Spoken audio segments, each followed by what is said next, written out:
Good morning, everyone. I would like to express my gratitude to Emilio Aguinaldo College for giving us this platform to share our studies. This is entitled Impact of Microfinance to Women Empowerment in Selected Areas in Cavite. My partners here or co-authors would like also to express their gratitude to this platform. So they are Joshua B. Del Rosario, CJ B. Garino, and Jose Carlo O. Timbang. So our study is entitled Impact of Microfinance to Women Empowerment in Selected Areas in Cavite. So impact in this particular study is defined as the perceived effect on the social and economic aspects of women after they involving themselves into microfinance institution. So empowerment and microfinance as also used here in the study. So we have empowerment, especially for women. It is an disadvantaged positions, increasing their access to knowledge, resources, and decision-making power, and raise their awareness on participation in the communities in order to reach a level of control over their own environment. So that's how we use empowerment in the study. As well as also microfinance. So of course, we know that this is a banking service that's provided to unemployed or low-income individuals or groups who otherwise would have other access to financial services. So empowering women to microfinance is a vital, definitely, it's a vital tool for elevating poverty. And empowered women contribute to health and productivity of all families and communities to improve prospects on the next generations. This is just according to Shivatstava of 2009.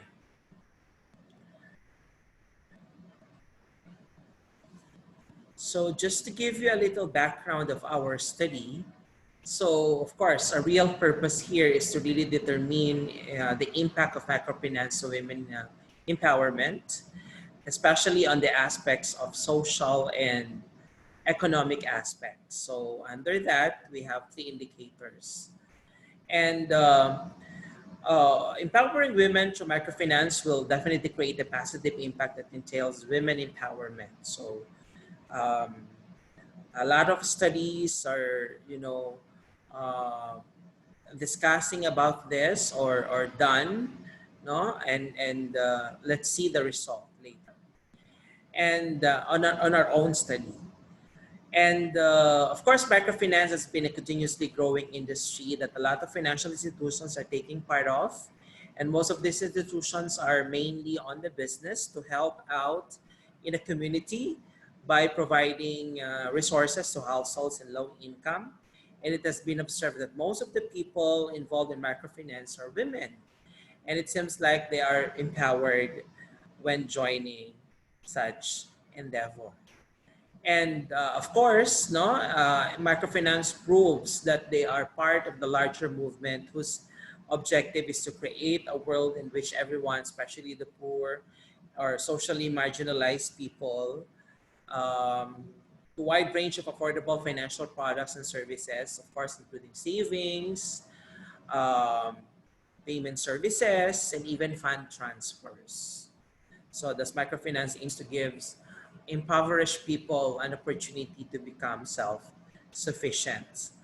On the study of Ruiz in 2017, 92% of the borrowers of microfinance institution, especially or particularly in Southeast Asia, are comprised of were comprised of females, and some of the microfinance institutions prioritize to lend women because they are considered as an effective and efficient loan handler, as of course mentioned in the study of Ruiz on 2017. So therefore, the researchers combined the concept of empowering women through microfinance, which will definitely create a positive impact that indicates women empowerment. So this enables the main assumption of the study um, were still no with those backed up researchers and informations or previous studies, and of course that's really our aim, no, for this study, just to know if women are really empowered once they join microfinance institutions. The methods of and materials used for this study um, is definitely a descriptive. It's a descriptive research using a survey approach. So we survey, and then also this is a descriptive method is one which information is of course collective without changing the environment or anything or manipulated. So, descriptive has been used to discuss the profile of the respondents, as well as, of course, knowing the programs and services they commonly, you know, uh, uh, or what motivates them to join in the microfinance program, their purpose, no, and of course to measure, no, the empowerment as being mentioned earlier with different indicators. A comparative research is also used in the study. The design of comparative research is so simple. The difference across the indicators under the social and economic aspect. And of course, the goal is to find out why the cases of difference and reveal the gender underlying structure, which generates or allows the variation of, as cited from the on 2011, the study or Roswell, Jogert, Howe, and Anderstown um, supported. Okay, so the result of the study. So we're definitely highlighting on the results. So in terms of where do we get these participants? So we choose the three most populated and most of microfinance institutions are found. No? Were found on the cities, Las Marinas, Imo City, and Bacoor City. And then of course we choose at least three microfinance institutions from these major cities in Cavite. And the result also just uh, said, no, that the what motivates these women to join in microfinance is definitely for individual business loans with 121, and of course, or 89.63% of the participants said that their main purpose is to really for individual business loan, followed by health insurance, educational loan, and emergency loan. So, with regards to the in terms of women, the measurement, no, to measure the women empowerment, or are they really highly empowered, no, in terms of social aspects, as to one indicator which is legal awareness. So 4.35 with verbal interpretation as highly empowered um, had come out, no, in the study. And of course, with regards to the study of Gan Gadar and Malyadri on 2015, which is the same, no, which has the same result also with this, that after participation of women in microfinance, they are definitely their legal awareness improved. And in terms of the social aspect as to family decision making. So of course, obviously with 3.83, they're definitely empowered, no, highly empowered. As to also social aspects, okay, so social aspect as to community involvement. So with 3.78 weighted mean. So they said that they're also definitely being empowered.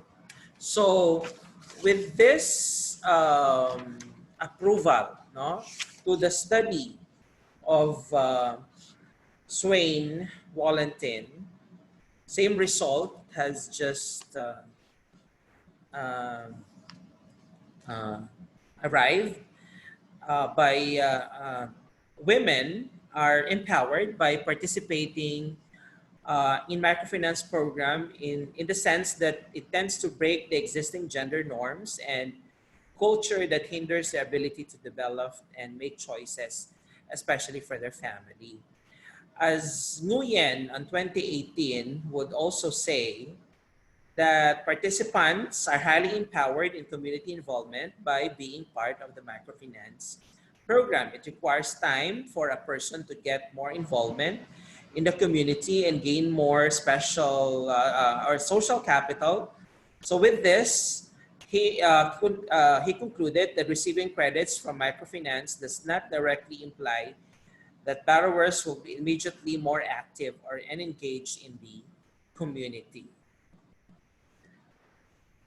Um, with regards to economic aspect with its indicator as household economic decision making. So a whopping of 3.8 uh, um, with verbal interpretation that's still highly empowered. And in terms of course, economic aspect as to economic security, so it's still 4.31 as highly empowered. So in terms of economic aspect to decision making and economic security, these women are really empowered. So this just to prove also the study of SAIDI on 2017 that uh, the study revealed that women have better economic position after joining microfinance program. It improved their economic positions, bolsters women's as household economic decision making. And also, still on SIDE, based on SIDE in 2017, uh, his study also has this result that participation in microfinancing program improves economic security. So this supports, of course, the study.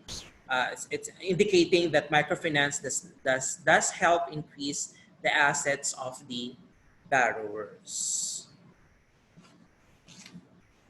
Okay, so when it comes to women empowerment, still on economic aspects to entrepreneurial skills, so for with 4.29%, there's definitely also highly empowered.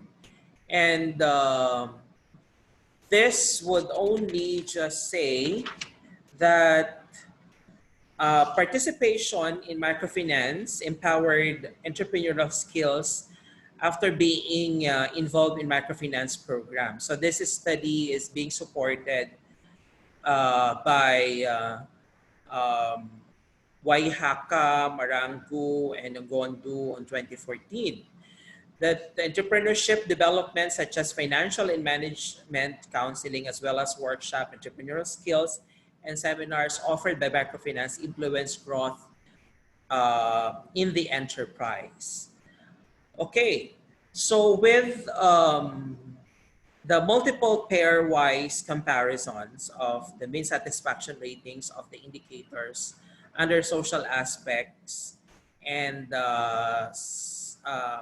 socioeconomic aspect. So it is reasonable to infer based on the statistics, based on the um, stat given, no? So it is reasonable to infer that among the three social indicators, the legal awareness is the most empowered. So of course, I am referring to the social aspect. While family decision-making and community involvement were equally empowered as perceived by the participants.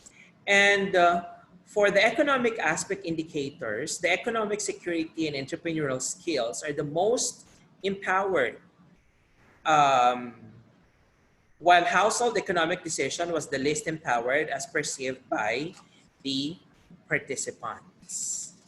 So therefore, with this ideas came in. So we have concluded that the social aspect with indicators such as legal awareness, family decision making, and community involvement are all highly empowered after their involvement in microfinance. So whereas household economic decision making, economic security, and entrepreneurial skills under economic aspect were also highly empowered. So um, our recommendation states, not especially for the government uh, institutions or NGOs or non-government institutions and other institutions that supports gender equality, uh, and of course that pushes women really no to be involved. So women has the ability to obtain funds, or giving women the ability to obtain funds and realize utilize it for the betterment of their homes, can really significant has had an is it an significant impact to their social and economic status, as definitely shown in the study. It is suggested that giving women a chance to take part in the generating income for their family can boost their personality, social, and economically. So, as the government strongly advocates gender equality, strengthen laws and policies to empower and protect women, and ensure equal rights and opportunities for men and women. Of course, this is just based on the Republic Act number 9710, also known as the Magna Carta for women. Also,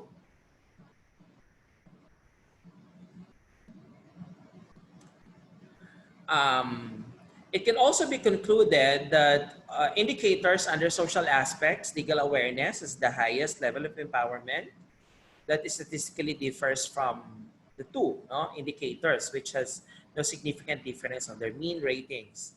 While on the result of on economic aspect showed that economic security and entrepreneurial skills are the most empowered indicators, having no significant difference with one another, while the household economic decision making have the least and is statistically differ to any of the mean ratings obtained by the two other indicators. So it's just recommended for helping women to get involved in different programs to be provided by different agencies through its extension activities. And one of the reason why we push this study is because we're definitely with our institution, we are definitely pushed to have researchers used for extension projects. So it's very helpful, and right now we know whom to cater, especially for those extension activities planned by the institution. Actually, we're definitely starting helping women, no? uh, and do some activities, give providing them the knowledge, and later on, of course, the capital, because really, no, involving themselves in microfinance institutions can really empower them. So these activities can support goals to provide equal leverage to them in the society and give opportunities that will empower them socially and economically. So that ends with my presentation, and hopefully you get something from our studies. And that's all. Thank you, and God bless everyone.